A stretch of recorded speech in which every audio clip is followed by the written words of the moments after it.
Ndugu zangu, uwekezaji wa serikali katika mradi huu wa ujenzi wa matanki ya kupokea mafuta ni hatua ya kimkakati katika kuimarisha nafasi ya Tanzania kama kitovu cha biashara au biashara na uwekezaji wa kikanda na kimataifa. Hatukusudii hapa, tunakusudia kule. Kwa hiyo ni kikanda na kimataifa.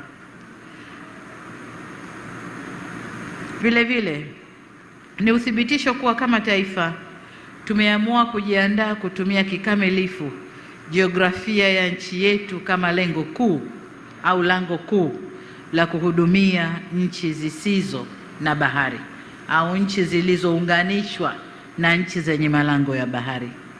Tumedhamiria kuhudumia wenzetu kibiashara na kiuwekezaji na kuifanya Tanzania kwa kitovu cha biashara ndani ya ukanda huu na barani Afrika, lakini kama nilivyosema, kimataifa.